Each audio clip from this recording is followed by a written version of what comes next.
Welcome to the Writing with Purpose podcast, where I, Anna Woolliscroft, chat with fellow writers and outdoor enthusiasts about how we can embrace creativity and curiosity to live a life full of adventure that doesn't feel like hard work. I delve into exploratory conversations about my two loves in life, writing and nature connection, as part of my mission to share the well-being benefits they both bring. It's wonderful to have you here today.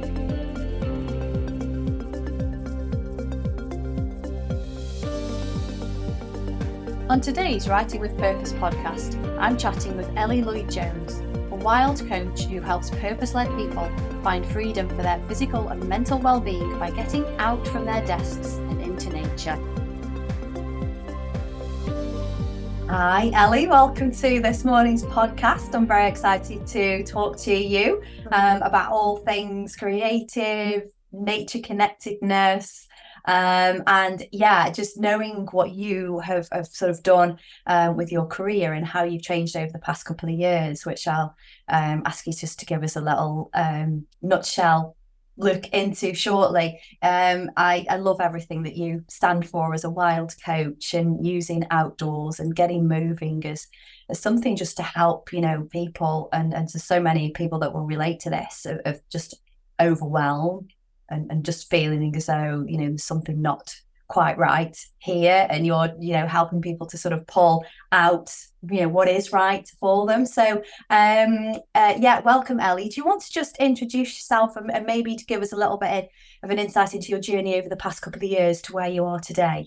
Yeah, thanks, Anna. Thanks for having me as well. I love talking about this sort of thing. So any invitation to wax lyrical about being outdoors, I'm there.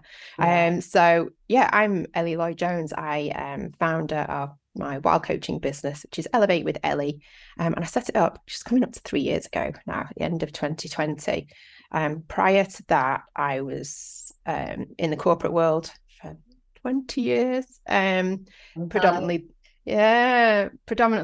coaching and leading others, leading big teams for performance.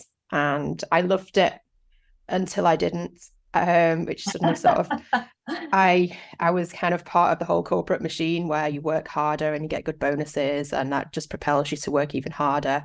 And they just got to a point where I was like, what am I doing this for anymore? I just don't know who this is serving. I don't feel like I'm particularly aligned to the company. I've got 3 children and I wasn't doing the best for them. I wasn't doing the best for any aspect of my life, really. And I just suddenly thought, why am I doing this? And then I had a big period of burnout, which left me off sick for about 5 months. And that was a real eye-opener.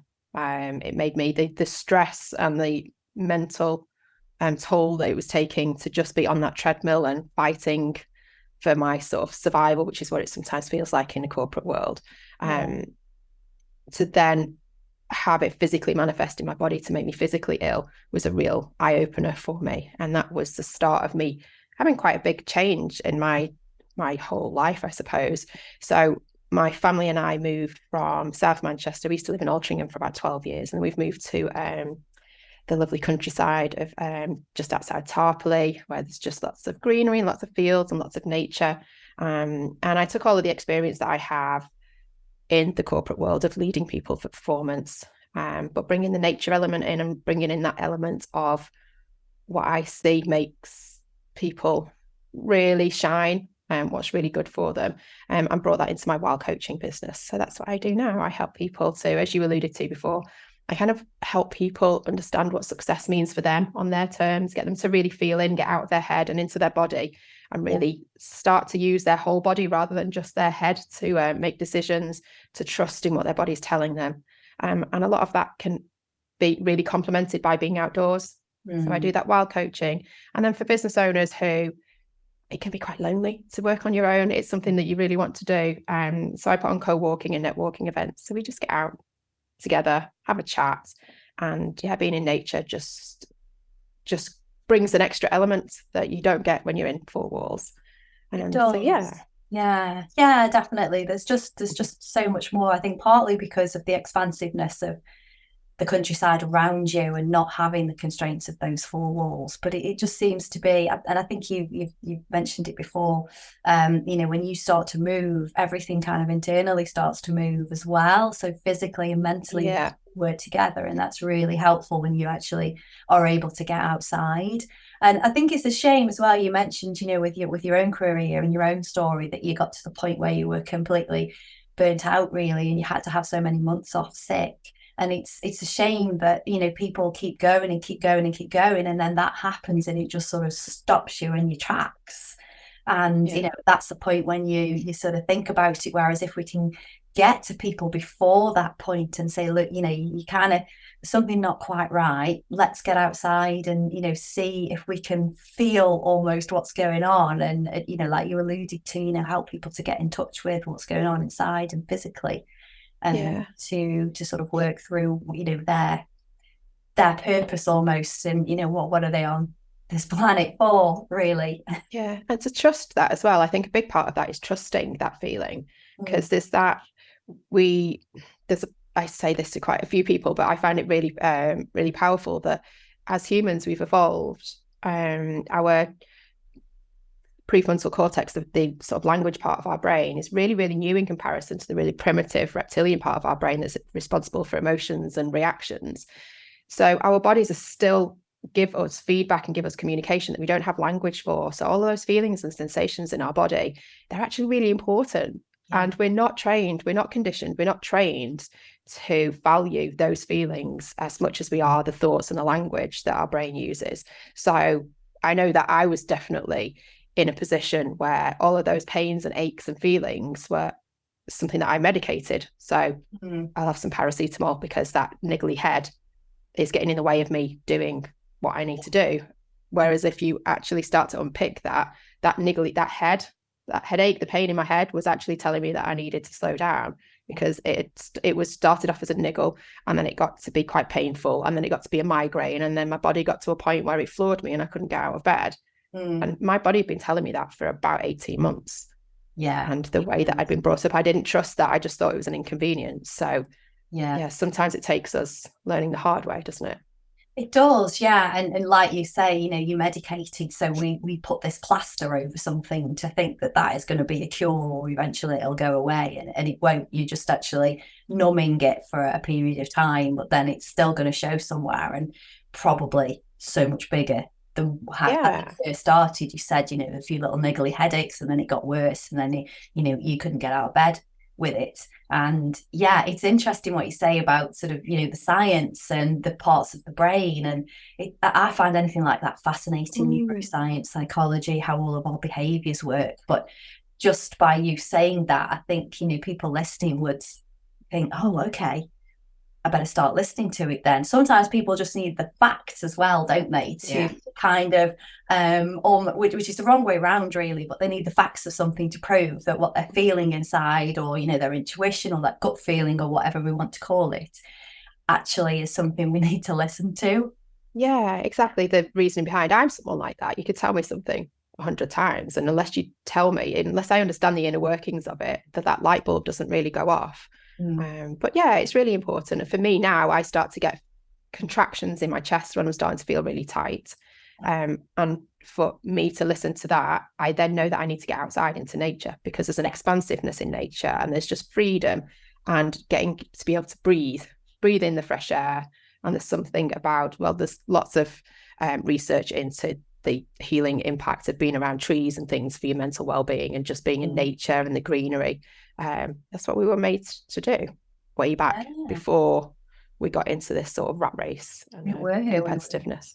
Definitely, we evolved from being outside. We're outdoor beings at the end of the day. That's where we came from. We weren't meant to have all this artificial stuff around us, heat, televisions, all that sort of stuff that's just kind of being thrown at us, that is very artificial. And I think a lot of that tends to numb our own perceptions to things, our own senses to things. We sort of, we've kind of almost lost, I think, the connectiveness to being outside in nature that is so ancient and just built, ingrained in us, really. And there's that kind of partition that seems to be getting bigger and bigger with a lot of people. And then I don't know if you have an experience like you did in corporate world, or you reach a certain age or whatever that definitely seems to be around about the late 30s, early 40s mark, that people start to think, actually, this isn't right. I need to get out the rat race a little bit and, slow down, take my time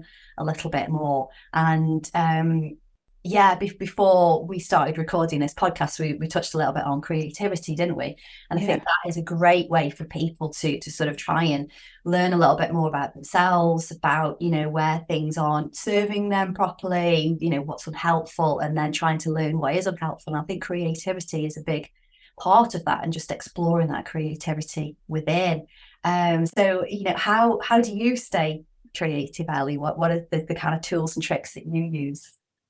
It's so interesting. I was thinking about this morning before we joined the podcast, and I was thinking it's so interesting that when I worked in the corporate world, and everything prior to, say, the last 4 or 5 years, I would have said that I'm not a creative person. I'm not really that creative. I'm somebody who, you tell me to do something and I'll do it. I'm more sort of just getting the job done. I don't come up with the ideas. But it's only since I started to probably start my own business that I actually realized I do have a lot of creative ideas. I do have a lot of creativity within me. I just don't think that my previous life, as it were, encouraged them or promoted them or nurtured them at all. So for me now, in terms of creativity, I realize that I've got a very busy brain that's constantly got some ideas, and I'm constantly sparked by things that I see, things that I hear, and just connections that I have with people. And they start to, did you ever watch, is it the Queen's Gambit, the chess, the program about chess on Netflix? I think so. I don't know if you ever watched it. It was because she was very strategic, and she'd on this thing she'd lie in bed, and then all of these chess pieces would appear on the ceiling and stuff. She'd be able to see the structure of it and move it all, and she'd have like this game plan in her head. And that's a little bit like how I see creativity. So something will spark me, and there'll suddenly be all these connections as to where it kind of hits. And we were talking earlier, weren't we, about how taking a break from work can help with creativity. Yeah. And that it really helps to take that break, but you can't really switch creativity on and off in the same way. So there will be times when I try to have a break and I can't, because this idea will come and I need to write it down and capture it before it goes off again. Yeah, it's just one of flow. Yeah, it is. But I think there's two things that really helped my creativity. One was starting to understand my own hormonal cycle, to be honest. So there's certain parts in my hormone cycle where I am much more creative, and just understanding that means that I allow myself the time and the space during that period of time to be really creative. And then other parts of my cycle means that I then progress that creative thought or idea. And the other thing is getting outside into nature, walking, just having that freedom, moving. As you said before, something I talk about quite a lot is that physical movement of moving through problems in your head. The physical movement and momentum really helps with that. And I sometimes listen to podcasts. I don't always, I go through phases, but sometimes listening to a podcast where I've been listening to ideas and consuming ideas will help me to be more creative. And that definitely happens more when I'm walking and in nature, and you can see the horizon massively in front rather than a concrete block on a road. Yeah, there's a lot of metaphors, isn't there, in nature, that if you set out on a walk, even with a little intention, whether you've got a problem that you're thinking about or you just need a little bit of space to think things through. I quite often go outside and then I'll see some metaphors that, for me, help to create, say, social media content or just an idea to then work through. But without that as a stimulus almost, I think you can suffer really from a writer's block, or just a block in general, a creativity block.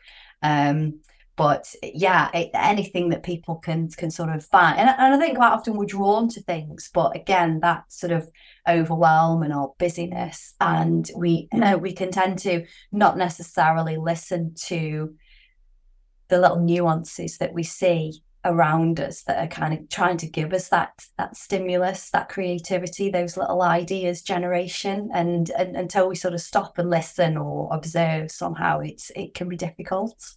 And I think the systems and structures that we live in, just in the Western world, it'll become more apparent over coming months as we move into winter, that you say, I get up in the dark and I go to bed Mm. and it's dark and I never get to see the light, especially if people are working from home potentially. If you get up and it's dark outside and you're at your laptop or you're at your computer all day, and then it's dark again and you've never actually left the house, you never got any fresh air, you haven't moved your body. And there's a lot of research and science that says even in the winter, just getting outside and getting some of that daylight helps with the circadian rhythm. So getting enough sleep will then help with creativity, all of that. But the weather in the UK doesn't always help. But dark mornings, dark nights, people, and the cold, people just want to stay inside and they'll choose comfort over, I don't know, the creativity or doing what our bodies need. Yeah, and I think you can still be creative when you're inside.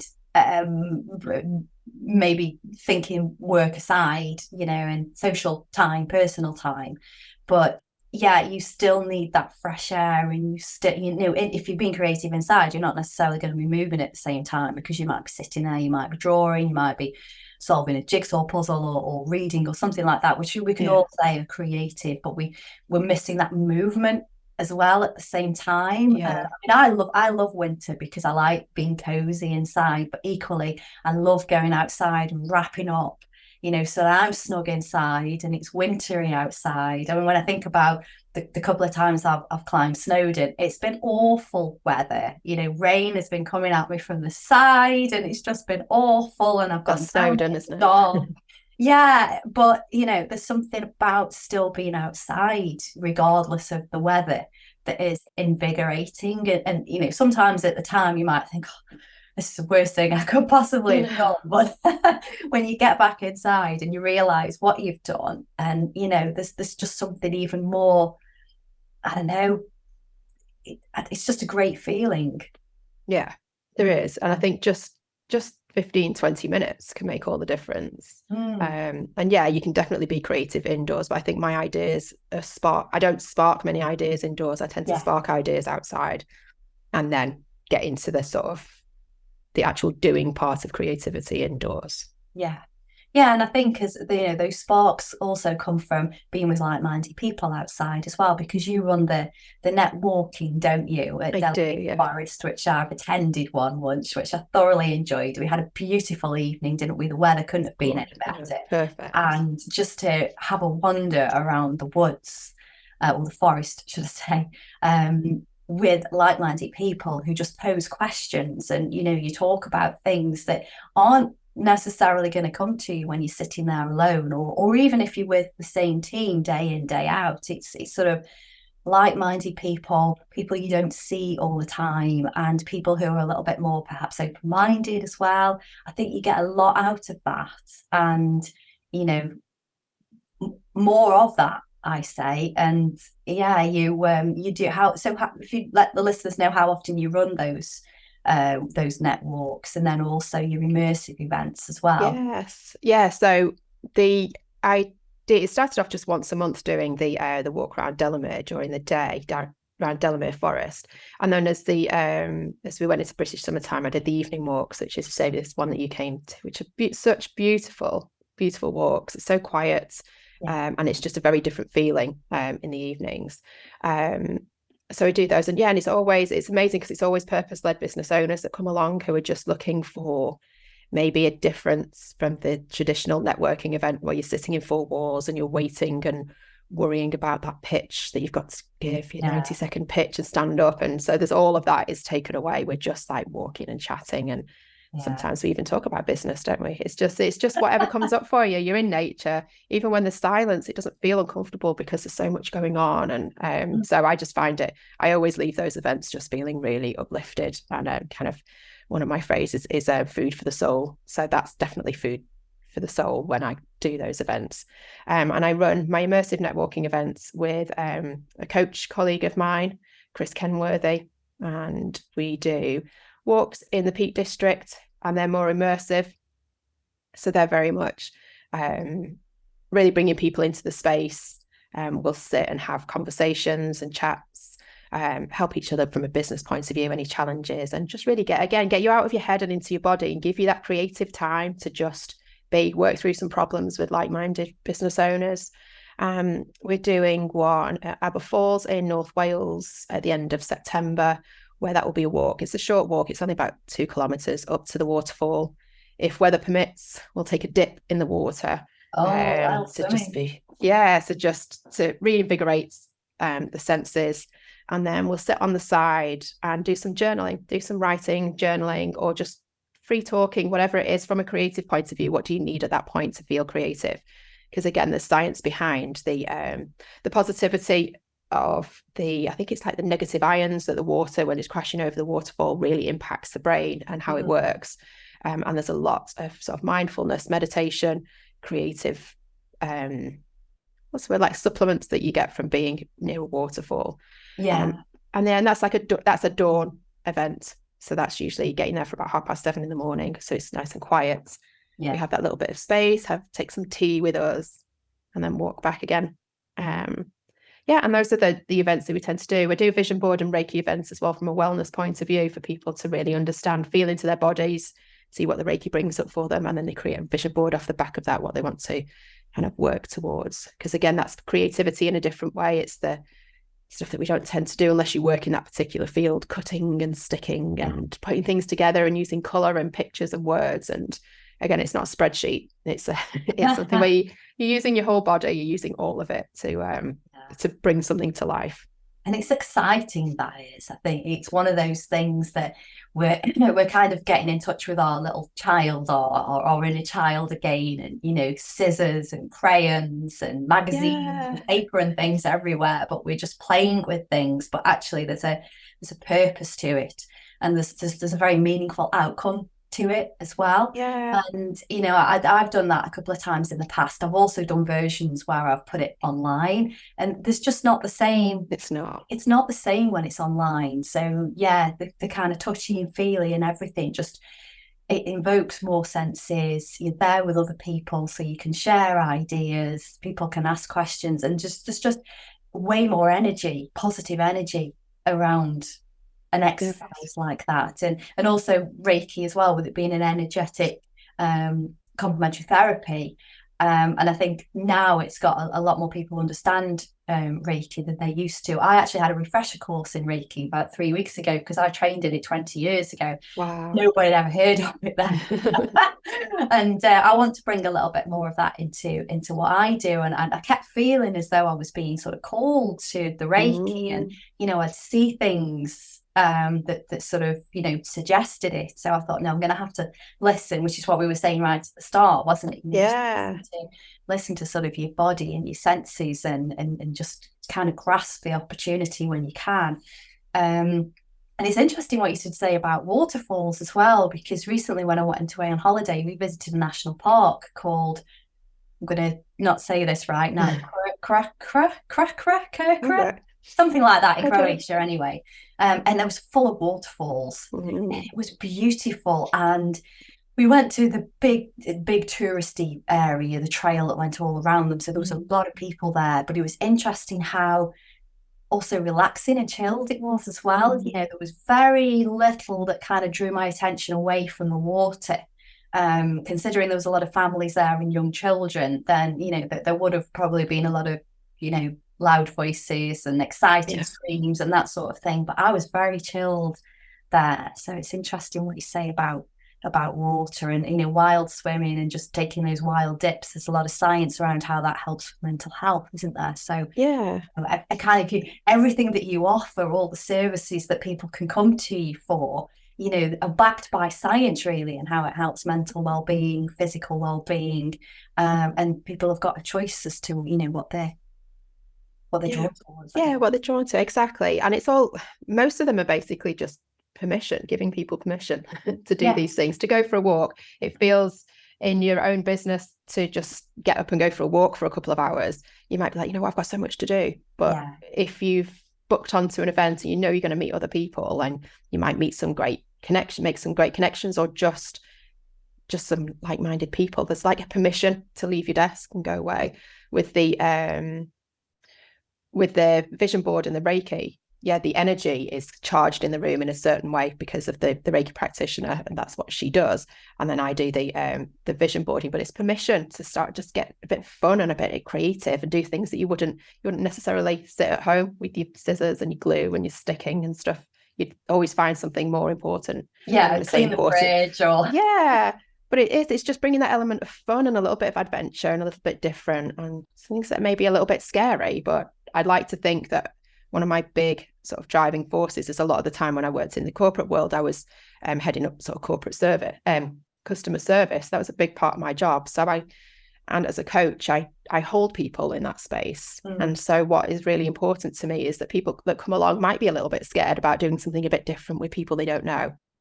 But I hold them in that space and make them feel welcome and included and sort of excited to come along so that it takes some of that scariness away. Because, yeah, it can be really daunting to do something you've never done before, meet people that you haven't done before. And something I always joke about, particularly my networking, I'm inviting people to come and meet me in the woods. So I'm a stranger, meet me in the woods. And that's just a very strange concept for me to be putting out there. So it's really important to me that people feel welcome and they feel really held and they have all of the information available to them so that it takes some of that scariness away. Yeah, definitely, because people don't like anything that's uncertain. We don't like change. So all of those things that appear new or appear as though, well, that's not really the way that I've done things before. That's not how it should be done. Well, who says? Why not just go and try it? And by making people feel as comfortable as possible in taking that next step, just helps them to feel a little bit more at ease with the whole process when they get there. And then, of course, when they get there, it's all great fun. It's all positive. It's all creative. It's all sort of, energy boosting. So then you get to the end of it. Why did I have any doubts? Let's do this again. Yeah, exactly. Yeah, all great fun. So you mentioned journaling as well in your immersive events with your colleague, and I love journaling. I'm trying to build a bit of a more of a business around journaling and having some online workshops and then also some workshops and things in the community because part of my journey, really, a journal has helped me massively in just being able to empty my head with thoughts, work around why is this why is this emotionally triggering me in some way? What ways can I kind of approach this in a different way so that I've got a better outcome? And that's massively helped me in lots of different areas in life. And I come across people and they don't really get what journaling is all about, and they certainly don't get how it can help with their well-being. It's sort of seen as, oh, why would I do that? Why would I just get out a pen and write it? So what's your earliest memory around journaling for you, and then perhaps from the approach of it helping you or somebody else from a well-being point of view? Yeah, this is something I was thinking about earlier on before we started the podcast, and I used to write a diary every day, especially in my teens. I used to get at Christmas, I used to get the really boring looking Collins day to a page. Yeah, write every single night. It's a teenage girl thing, I think, isn't it? Yeah. Than the man. Yeah. And it was why, I don't know. But... yeah, it's all about the boy that I fancied and he looked at me and, all of this sort of stuff. And then I think when I was in my 20s, I just felt really embarrassed of it and I never wanted to read any of them. And I think I just got rid of them. I've got rid of them all. And now I wish I hadn't, because I think I was just embarrassed of like the teenage angst that was there. But now I obviously know that that's normal and that's what everybody did. And it'd be quite interesting to look back, especially as I've got a 13-year-old daughter, to just see any parallels. And then I didn't really write or journal for quite a long time. And then over recent years, I go in and out as and when I need to. But I think particularly if I'm feeling very in my head, and I'll tend to do a gratitude kind of journal when everything feels all encompassing. I find it really helpful to do a gratitude journal because and I also do every month, I do a review of the month previously. And that's a type of journaling where I will just sit down and write down everything that's gone really well for the month, all my successes, and then all the things that I found really challenging. And I started doing that maybe about 3 or 4 years ago. I remember when I still worked in the corporate world, there was a role that I'd been sort of shoehorned into that I really didn't want to do. But I said I'd give it a try, and it just didn't feel like it was going. I just didn't think it was going particularly well at all. So I sat down and I was like, right, what are the things that are going really well? Yeah. And what's not going so well? And I think the difference when you journal and you write it down is when it's all in your head, because we've got a negativity bias. We're very drawn to the negatives. So that's all I could see. I was thinking it's not going very well. It's not very successful. I'm not doing a good job. But when I wrote it all down, all of the negative, the challenging things, there was at least 5 positives that I had for every negative thing there. And I was like, oh, that's really interesting, because in reality, when I've written it all down, I'm doing really well and the job's going brilliantly. But I could only focus on the negative stuff. So I find it really helpful to take stuff out of my head and put it down, because our brains are not meant to be like a notepad. They're not meant to hold all of this information, and it takes a lot of energy. And we're in a world, most of us are depleting in energy anyway. There's so much going on, so much vying for our attention, that we don't have the mental capacity to hold all of this and to process it. So getting it out of your head and onto paper, that's when I really find that it's helpful. And just the act of writing, I'm doing that sign now, rather than putting it on. There's loads of great fancy apps and electronic ways of recording information, but I still like, I think it must be like a, it's like something with your brain will process it better when the act of writing. Yeah, it does. It sort of embeds the meaning better. There's more to it than that, but just neural pathway. That's what I was thinking. The neural pathways are linked. Yeah, fire them up more. Yeah, so that I find that really, really helpful. I do some overnight gong baths as well with a local like sound healer. And when I do those, I feel compelled to write actually after that. I feel like all of this stuff has come up for me and I need to get it out of my head and write it down. So they're quite interesting. Yeah. For me, it's quite healthy to have a flexible approach to journaling, because I can be somebody who can get very rigid. And when I'm like, no, I must journal every day, it takes the joy out of it. So I'll be quite flexible with it. I'm exactly the same. And I think it's important as well, because there's a lot of particularly these sort of 5 a.m. business gurus, saying you must stick to the habit, you've got to do the same thing all the time. And yes, there is benefits in doing that with certain things, but there's not a benefit in it if you then start to beat yourself up about something because you've forgotten. And I have done that with journaling myself, particularly when I try to do some of the online ones, because it encouraged you to write a certain number of words, and it was good from the point of view that you had sentiment and you picked out certain words and things like that, which is you're not necessarily going to be able to do that yourself when you're just writing on a page. But then I got to the point where I'd be really annoyed with myself that I hadn't written anything, I had forgotten, and then I always said, oh God, I need to go and write in the journal at 11 p.m. at night when that's past my bedtime, so it's not going to be free flow writing as it should do. It's important, I think, to sort of just approach those things when you feel the need to, and you choose the type of journaling, like you've mentioned a couple of different types there, that works for you. Gratitude, problem solving, reflection on what worked well, what hasn't. And I think it helps to reframe a lot of things, doesn't it? That you see those positives, whereas if you hold it in your brain, you do tend to focus on the negative. And also fresh perspectives, new thinking, ideas sparking, there's all sorts of ways, and even going as far as putting little doodles and things like that in a journal to help to just really play on a point, or help to develop an idea. Yeah, I find it quite cathartic when I look back as well, because I use those as the basis of my end of year review. And it'd be like things that I found challenging maybe at the start of the year, now they're not even an issue, because it just shows progress and growth and personal development. And just switching your brain to think about things that you found challenging will mean that you can course correct a little bit. And you might not see it month on month, but when you look at it in a 12-month overview, it helps to give you a sense of satisfaction and see the progress that you're making as well. So, and it doesn't take that long to do. But it was interesting when you went back to say, when you said before that there's certain times when, certain courses and things that promote for you to do things every day, and you found that you've got into that loop of feeling obliged to do it. It's that link again, going back to your body. What's your body telling you it needs right now? And I over the last probably 12 to 18 months, I've really started listening to my body a lot more. And now I've got a sensation of numbness almost if I'm working on a task, or I've been asked to do something, or something has happened, and if I'm not in alignment with it, I know immediately almost. And sometimes if it's if I work, because I've still got some regular retainer clients that I write for, sometimes I still have to try and work through that because it's part of my remit for them. But if there's anything new, then it's my kind of cue to say no to that, because that's just not going to serve you very well. And the headaches as well, you mentioned headaches before when you were in the corporate world.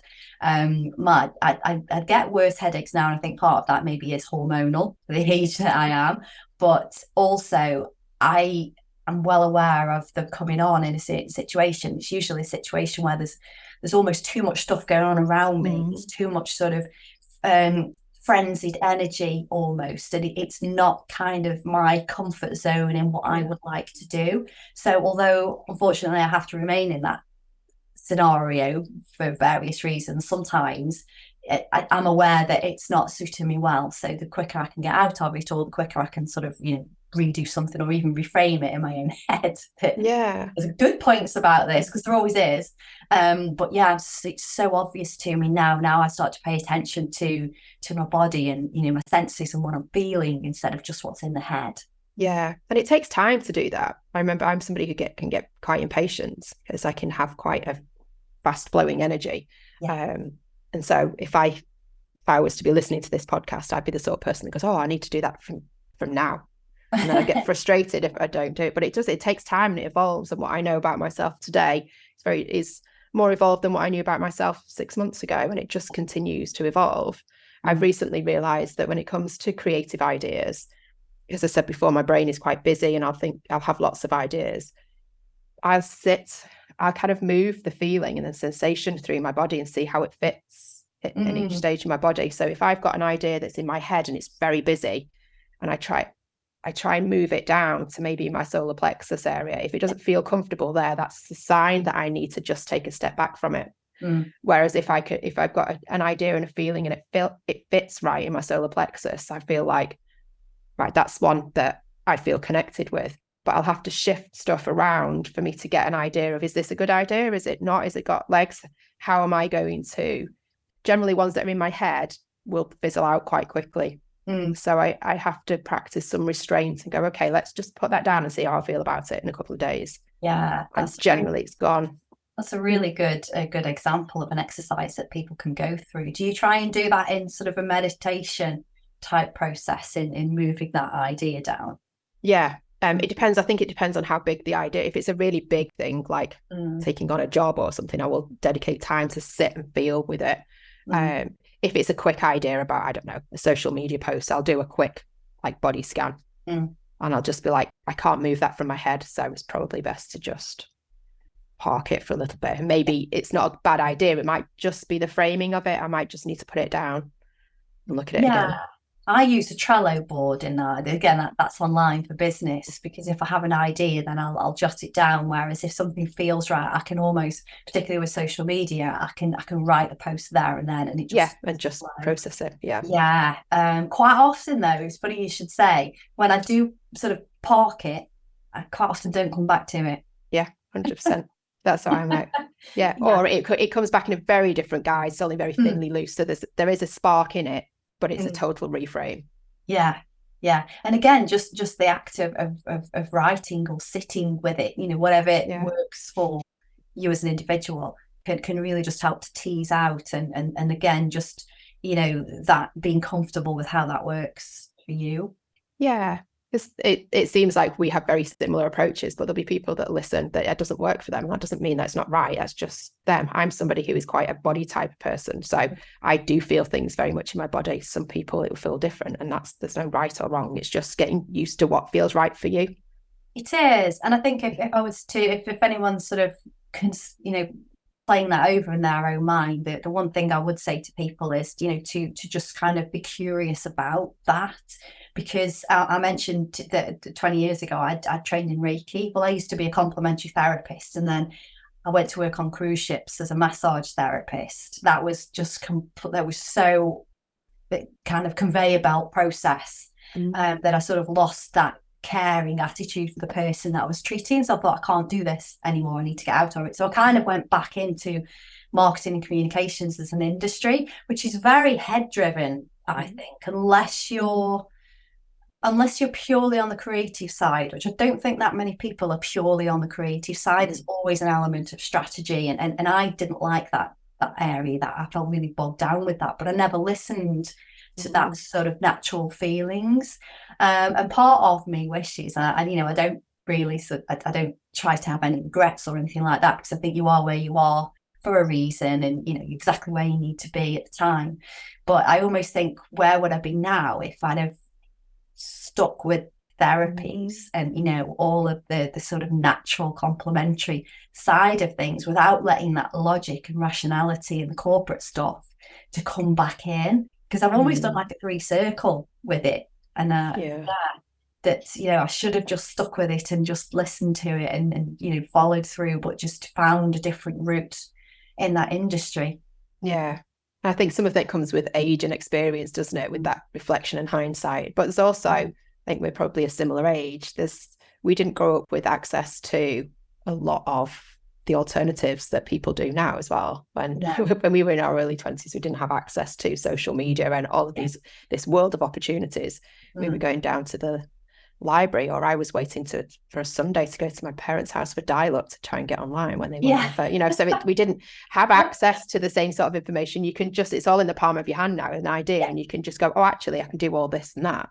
Because I wanted to go and I didn't go to university, I wanted to do psychology, but I didn't want to be a psychologist. So I thought, I don't really see the point. Whereas now I can see that there's loads of different branches off psychology, and it would be a great route into doing so many things that I love. But at the time I didn't have access to that information. So I think there's that element of it as well, that we maybe look back in hindsight, all these things that we could have done, because we now have access to see what is available. We were almost limited to the information that we were shared with by the careers officer at school, and that would have been very, very limited to their own knowledge. One person can't know everything, can they? No. You're absolutely right, and I don't think I'd change that time, because I think personally I'm quite grateful that I didn't grow up with all that social media, that kind of online pressure. I loved having to punch in the telephone number of a friend and ring up and remember it off by heart. It's quite, now we see that time away from technology and things like that as invigorating, don't we? It's a real way to sort of relax and calm the mind. But you're absolutely right, as far as being curious and research and where might that lead? It's made phenomenal opportunities for people. It has. Yeah. Oh, how different it would be. Well, I've loved talking to you this morning, Ellie. Thank you so much for your time. Do you want to just let people know how they can get in touch with you? What's the best way to find you? Yeah, so the 2 social channels I'm mainly active on are Instagram, so you can find me under Elevates with Ellie, and LinkedIn with my name, Ellie Lloyd-Jones. Or if you look at Elevate with Ellie on Eventbrite, that's where all of my events are listed. And my website has got all my coaching information, which is www.elevatewithellie.co.uk. So generally just my name, Ellie Lloyd-Jones, or Elevate with Ellie, will find me in all of those places.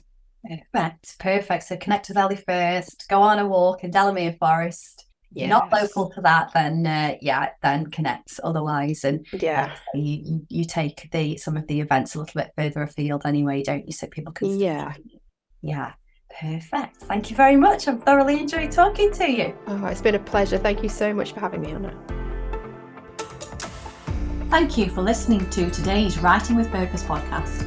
Having conversations with fellow writers or adventure enthusiasts brings 2 of my biggest loves in life together: writing and nature connection. I've been a copywriter and content creator for 23 years, but my passion is writing for wellbeing, and I'm on a mission to share the benefits that putting pen to paper has for personal wellness with as many people as possible. If you want to learn more about writing for your wellbeing and journaling techniques, please connect with me in my Facebook group, Journaling with Anna.